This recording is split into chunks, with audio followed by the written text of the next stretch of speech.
Look around. It must be hard to believe that we're in the epicenter of African American culture. Welcome to the new Harlem. Luxury condos and shopping centers are sprouting overnight, but new businesses and residents are pushing out the old. We've had a lot of white people moving in, to be, because as of the black race and whatever, we can't afford it. But some say that race is not the issue here. I don't think the city cares about any color. I think they care about the color of money. Yeah. It's a green color. But is it still Harlem? No, it's not Harlem. It'll never be Harlem again.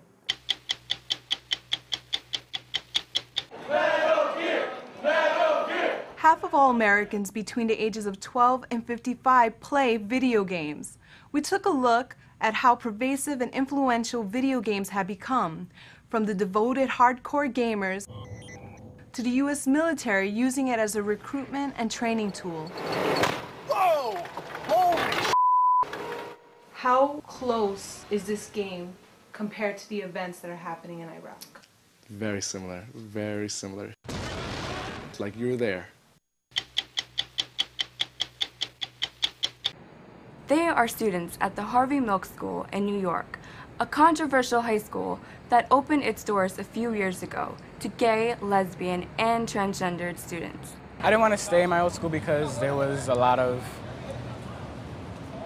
violence for me, because people assumed that I was gay, and there was a lot of sexual slurs and whatever from other guys. But you survived 3.5 years there. Yeah, I had to put up with it because there was no other choice for me, so. The fact is, nobody should be harassed in school. That's the goal. Nobody should be harassed in school. Hey! They are among the hundreds, if not thousands, of young designers trying to break through the storied rigors of the garment industry. You end up losing a lot of money the first couple times around. What does it take to make it in this ultra-competitive field? You have to really network and you have to kiss a lot of ass, which sucks. We follow two truly designing women on their quest to get in and discover that the world of glamour is rife with unfashionable behavior. If you don't have the passion and the drive and the ambition to go out there and do what you really love, you probably won't make it. I'm Laura Aguinaga. I'm Mehrunisa Wani. I'm Sonia Valentin. And I'm Annie Dung. Those stories tonight on a special City University of New York edition of 60 Minutes.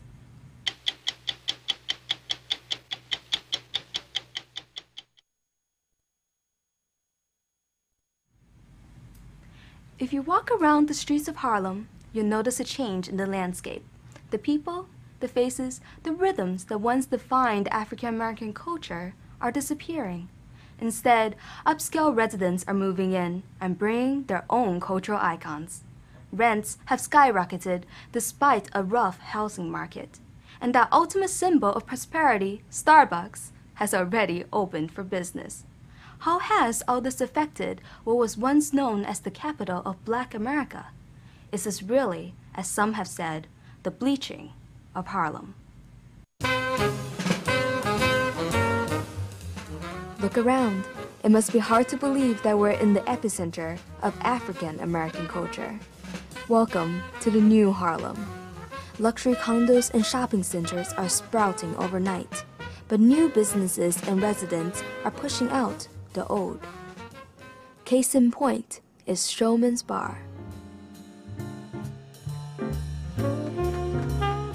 Forced to relocate into this sliver of its former glory, it struggles to keep live jazz where it was born, but the fight's getting tougher all the time. Jazz places are disappearing. Jazz as an entertainment thing, uptown, it's disappearing, and I hate to say that, it's disappearing. Harlem used to be filled with venues like the Alhambra Ballroom. Some remembered Harlem streets as having 3 bars to a block. But these establishments are mostly gone. Squeezed out also are the musicians who played in them.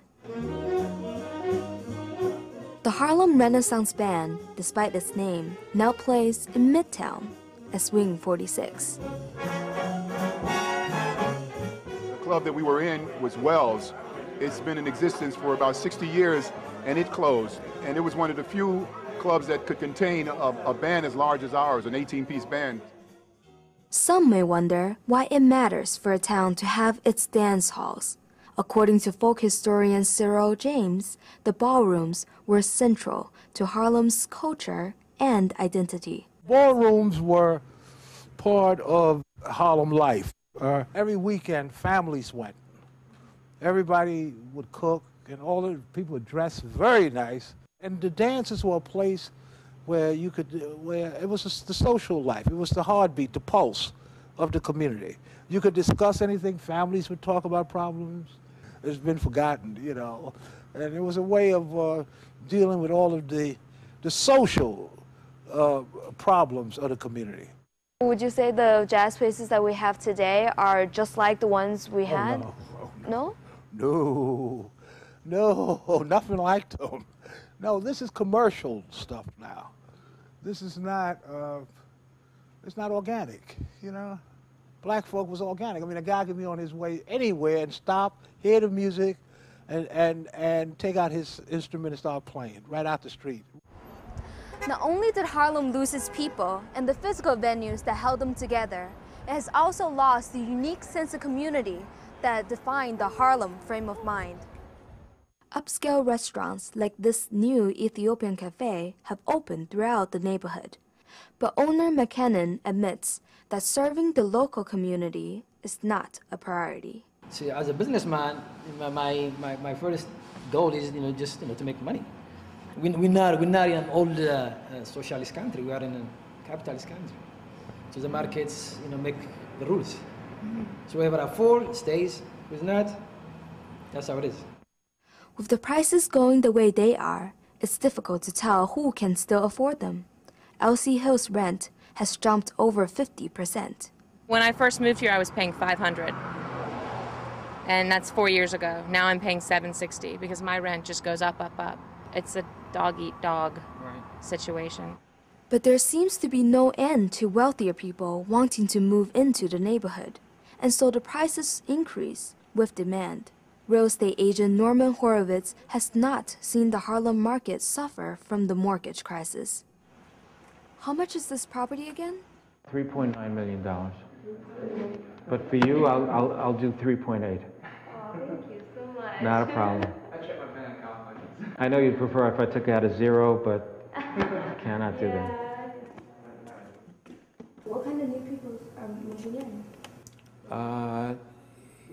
You have a lot of people coming from the Upper West Side, the Upper East Side, where they're priced out of the market. You have people from New England who don't want to commute anymore because the price of gas is $18 a gallon and going higher. What about people who already have their roots here? I mean, are they being squeezed out at any? No, I don't think anybody is being forced out. I think the people who decide to sell, they want to take the money and utilize it where it could be more spendable. But you haven't heard of But nobody's people... being forced out. Nearly half of the brownstones on the same block have been got renovated and sold. Some of the old residents may not have been ready to say their goodbyes. Down the street lives Elka Arena Sindab. She purchased her house in 1982 for only $40,000. Now her home can fetch 100 times that value, a staggering $4 million. Ironically, Elka is finding it harder to get by on her fixed income. And what types of people have been pouring into Harlem? Well, lately, and who can afford it, we've had a lot of white people moving in. Because as of the black race and whatever, we can't afford it. I've known people that have moved to the Bronx or to Brooklyn because the rent rates, I mean, if you get a studio, you're paying $1,500 or better. A one bedroom is almost $2,000 a month. It's not feasible. Right. Have you seen your expenses go up in the year? I've seen my taxes and my water bill have gone up. Con Ed has gone up. Patty's on the corner now. I went there to get, just to say me, to get a small 8-ounce cup of soup. They wanted $8. I'm not paying no $8 for no cup of soup. I can see the price going up, but then I economized because that's not my budget. There were black people or whatever, and people wasn't putting up with, there go one of my little friends. I'll get you out of there. Elka remembers what old Harlem was like, but thinks it can never be the same again. The old Harlem and the cultural and the music and stuff, I don't see that. I don't think it will ever be back to that, you know, because everything is changing, and, you know, I don't think you're going to see the Harlem that was Harlem. And now they're talking about the different buildings they're building and what they're doing. It's Harlem, it's Harlem. But is it still Harlem? No, it's not Harlem. It'll never be Harlem again. Harlem will get sterile. Like, that's what happens when you gentrify, you know, and everything gets bleached. There won't be nothing happen, just quiet like downtown. There'll be no more rhythm, no soul, no creativity, no more, you know, stuff that made Harlem is gone. I mean, colorful stuff. Harlem is losing its color, and the numbers say it all. According to the U.S. Census, Harlem lost more than 13,000 of its African American residents between 1990 and 2000. At the same time, the general population of the area actually increased by 20,000. But some say that race is not the issue here. I don't think the city cares about any color. I think they care about the color money. It's a green color. You know, honestly, it doesn't matter you're black, white, red, whatever. If you got the green, they don't care. Whatever the cause, Harlem is changing. But what will it become? I look at like 125th Street as kind of like the up-and-coming Times Square. It really does, you know, because you got all the different shops, you get the, you know, this and that, and the, you know, in the nights it's kind of like the bright lights. Whatever Harlem will morph into, some Harlemites have already given up on the town of their memories. You gotta accept it. You know, you gotta accept it. I mean, I'm glad I lived through what I lived through, and I'm blessed to have seen what I've seen and lived. I've seen the best part of Harlem. But others, like Sekulu Shenge, the leader of the coalition to save Harlem, are not so quick to surrender. No, we don't give up. Why should we give up? There is no need to give up. We have been fighting for the last 500 years. We fought slavery, and we fought through the civil rights, human rights, and we're gonna continue fighting. As long as there are people walking around here in Harlem, there is hope. But protesters disagree over where hope lies. Some call for a boycott of the new businesses. Others urge support for the last vestiges of the old ones, before they too are gone.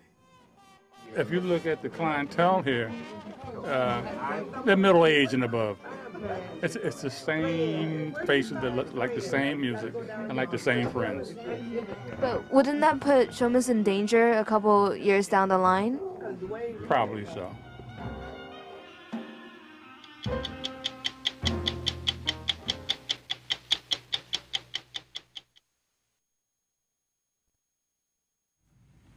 They started as children's toys, but now they reach more audiences than television, radio, and movies. They are, of course, video games. Half of all Americans between the ages of 12 and 55 play video games, often in highly social situations. We took a look at how pervasive and influential video games have become, from the devoted hardcore gamers to the U.S. military using it as a recruitment and training tool, to the very frontiers of science, where PlayStation 3 technology helped create the newest and fastest supercomputer. It's all in the game, as they say, and for proof of their popularity, we went, of all places, to Times Square. 11:30 p.m. Hundreds of people are waiting outside Virgin Megastore to get their hands on the newest installment of the best-selling Metal Gear Solid video game series. These were the first people online. So how long have you been waiting? Since 7 p.m. Since 7 p.m. last night. Japanese game designer Hideo Kojima is a rock star in the video game world. It's Hideo Kojima. He came to New York. He flew all the way over here to come meet his Metal Gear Solid fans. And we all came out here for Hideo! Fans worldwide adore Kojima's games for their high-definition graphics and complex storylines. They identify closely with the game's hero, Solid Snake, an old soldier fighting to take down the mercenary armies that control his world. You can fantasize about certain things like Solid Snake, which is not really a real character, but you know what? I love the guy. When you play as Solid Snake, do you guys see yourselves as Solid Snake? I do. I see myself as Solid Snake and what I can do for the world. It's rare, even for movie openings, to generate this kind of cult-like hype. Metal Gear! Metal Gear! Metal Gear! Hardcore fans like these are part of the reason that video games outsell other forms of entertainment like music and movies. Last year, the game industry surpassed $18 billion in sales. More people than ever before are playing video games. The average gamer is 30 years old. Well, you know, there is kind of a preconception that game players are nerds or whatever. And, you know, to a certain extent, it's fair. But I think there's a generation of people that have grown up with video games. And they don't necessarily have to be, you know, the Urkels of the world. 28-year-old Taylor Strait holds video game parties for adults at his stylish downtown apartment. He meets and invites all guests online. For Taylor, gaming is just one aspect of his social life. Professor Cedric Davenport regularly attends Taylor's parties. Why go to the bar to drink if you can come to someone's apartment and drink and play Wii? Which is better with alcohol anyway. Don't you think it's unusual to invite strangers into your home in New York City? I had a good experience with some other meetups, and I liked the game. I figured there was other adult gamers out there. I think we talk generationally, people are more interested in interactive entertainment now than passive entertainment, right? And I've kind of noticed that myself. I don't want to wait for the TV news to get to the point. I'd rather go online and find it. And it's the same thing with a movie. You know, okay, I've seen enough movies to know, you know, okay, he's going to rescue the girl, you know, whatever. I'd rather be doing that with my friends than, like, waiting for it to happen. Taylor proves that video games can bring people together. The U.S. military takes it one step further. America's Army is a freely downloadable computer game developed by the military to reach out to young people. America's Army is an excellent recruiting tool that the regular Army has used to, I guess, influence and get into the younger market. Captain Richard Gomez oversees U.S. Army recruitment at Fordham University in the Bronx. So right here, your basic training screen, and you have your marksmanship window up in the missions. So what I'm going to do is I'm going to show you how to go through the marksmanship phase. 100 meter, there you go, you got it. Look down range, 200 meter target, hit. Cool, I'm going to sign you up. After basic training, players deploy to combat zones around the world. You've been to Iraq. Yes. How close is this game compared to the events that are happening in Iraq? Very similar, very similar. Just driving down the street in your Humvee, in your patrol, it's like you're there. While video games may lead people to war, they may also help soldiers to reacclimate to civilian life. Dr. Albert Rizzo is a psychologist at the Institute for Creative Technology at the University of Southern California. He adapted an existing video game, Full Spectrum Warrior, to use as therapy for soldiers returning from the war in Iraq. We asked about his work using virtual reality to treat veterans that suffer from post-traumatic stress disorder. We know that war sucks. Virtual reality, first off, is a tool. It's not designed to replace the therapist or become some self-help automated process. It's the technology doesn't fix anybody. It's the technology as a tool in the hands of a well-trained clinician that knows how to do exposure therapy. That's where you see the benefits. Using a virtual reality helmet, Virtual Iraq recreates traumatic wartime experiences using sight, sound, and smell.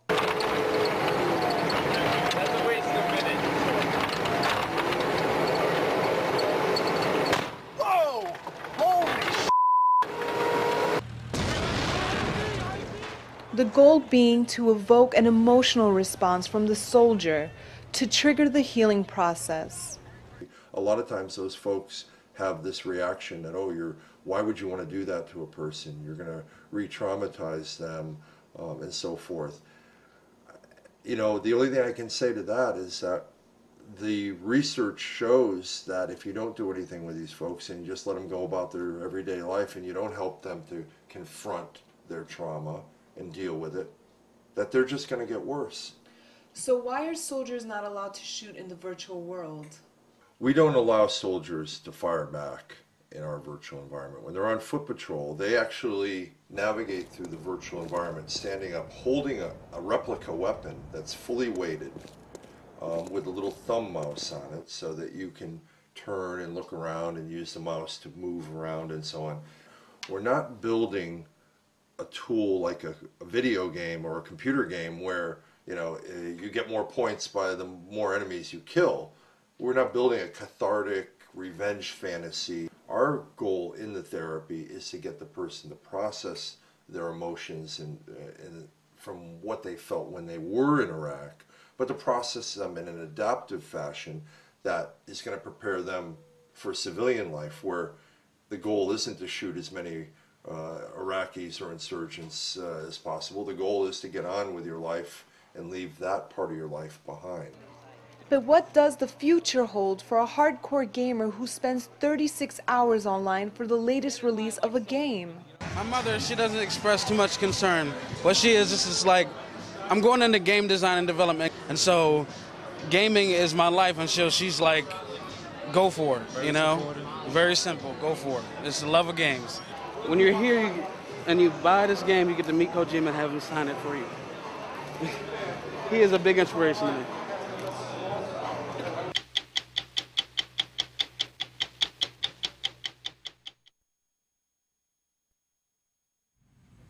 Since this is June, the traditional end of the school year, we're going to take a look at a very special graduating class and meet some kids who are anything but ordinary.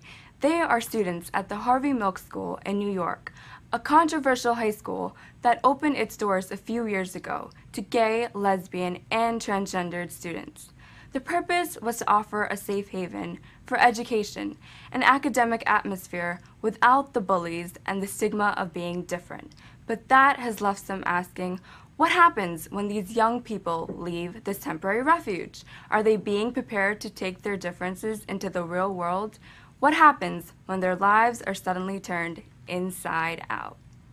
A graduating senior with only 5 months left in the new town high school, Marquise transferred to Harvey Milk not only because of his sexual orientation, but because he felt conventional high schools provided inadequate assistance. I didn't want to stay in my old school because there was a lot of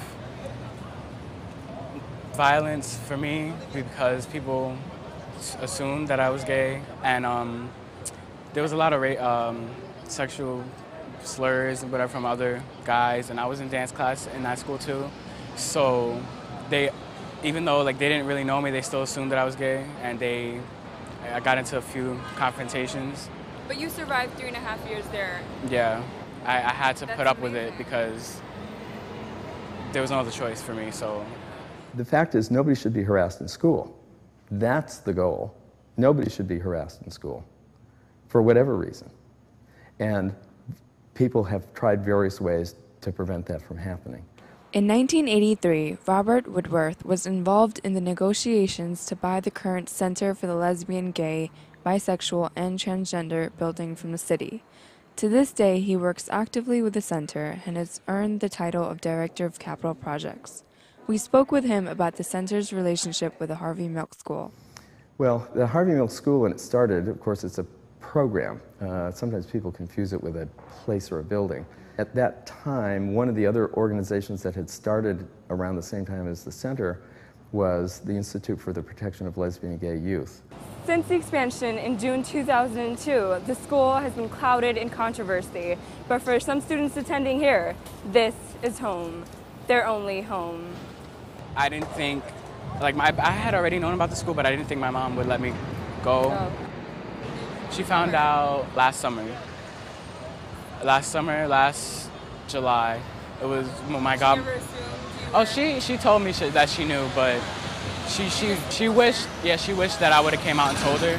Were you afraid to tell her? A little, because I just didn't know how she would react. You know, I think one of the reasons why the school was created in the first place is because the children that go there felt ostracized by other students in the public schools.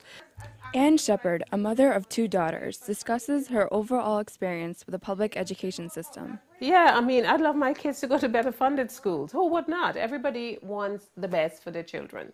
To get a better understanding of how Harvey Milk's budget from last year accommodated its students, we compared it to another specialized high school in the same district, Stuyvesant High.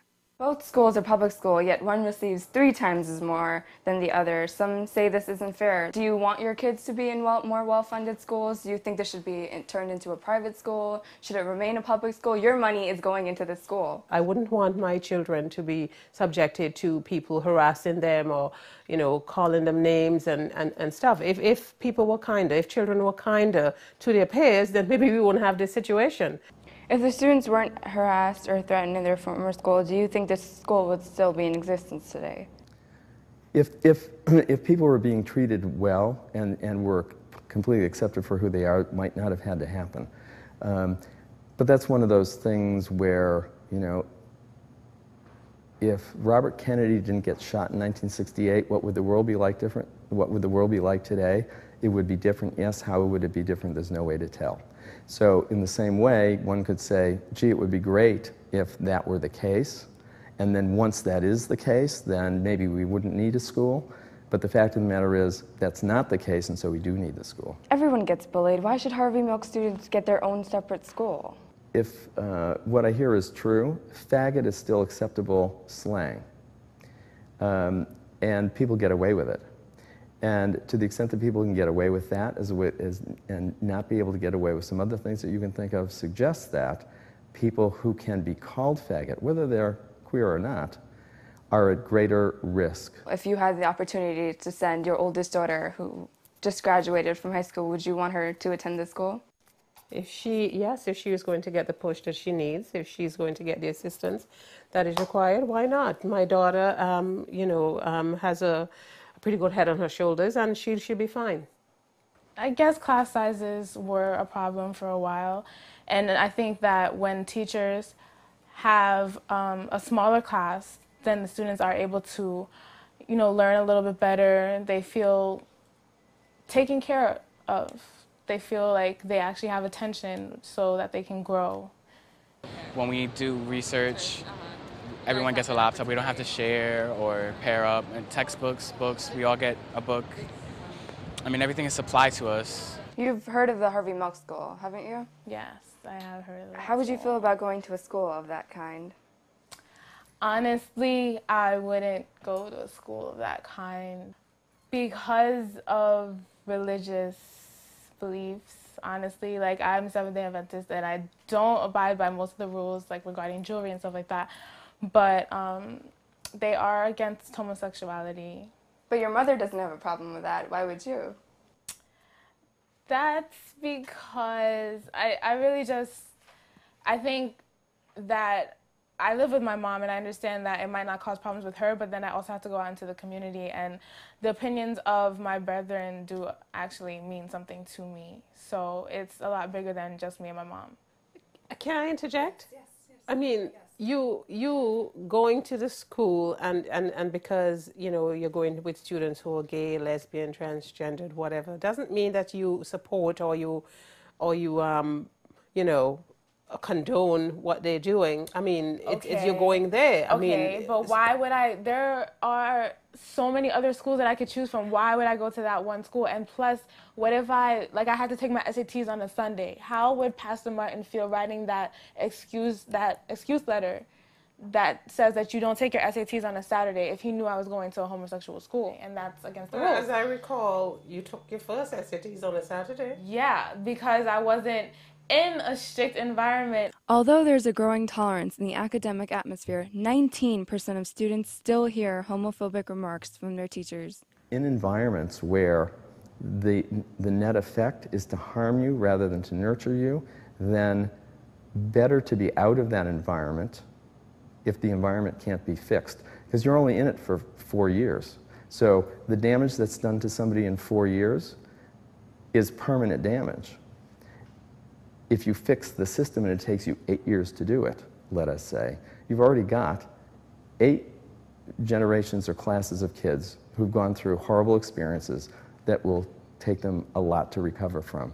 So right then, it's a question of putting folks in an environment where they actually have a high school experience that they will be glad that they had, as opposed to a high school experience that they will rue for the rest of their lives. So in some points, sometimes it's an emergency intervention. We don't choose sometimes who we are.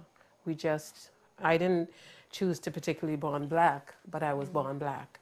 Although unsure of where he'll be attending college this fall, Marquise still has big dreams. One of my friends got accepted, I think, to LaGuardia Community College, and one of my other friends got accepted to Roosevelt College in Chicago. I want to pursue creative writing, so I want to be an author. And all the teachers here, they say my name, Marquise Baskerville. Oh, you should make your name, make that name something. I wish I could have came the beginning of the school year in September, or even earlier, to avoid everything that I kind of went through. I definitely think there should be more institutions like this because it helps a lot.